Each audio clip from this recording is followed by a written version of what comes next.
Ciao, sono Diego e ho imparato a suonare questo piccolo pezzo di ferro durante la realizzazione di The Strange Sound of Happiness, un film strampalato, raccontato da me in prima persona, autoironico e, se vogliamo, a tratti poetico.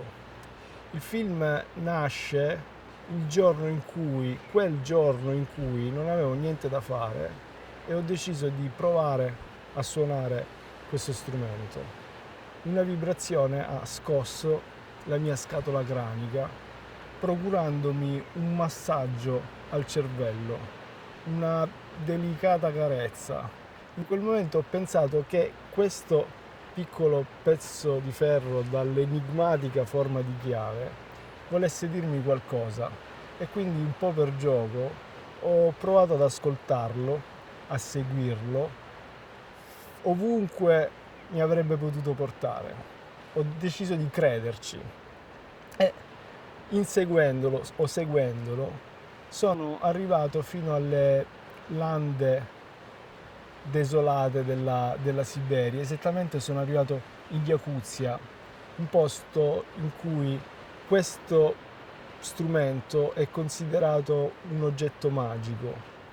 Lì sono venuto a conoscenza di un poema scritto da un poeta che 100 anni fa aveva in qualche modo profetizzato il mio arrivo, e quindi in quel momento è iniziata l'avventura.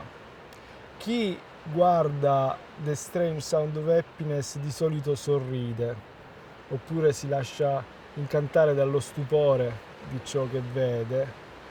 Qualcuno mi ha confessato che in alcuni punti ha pianto, ma a me piace pensare che The Strange Sound of Happiness sia un film di ispirazione per chi sta passando un brutto momento o addirittura ha smesso di crederci, perché il film racconta di come una passione, seppur insignificante, quando viene coltivata bene, è in grado di svelarci mondi sconosciuti e di regalarci esperienze inaspettate che possono rendere la nostra quotidianità straordinaria.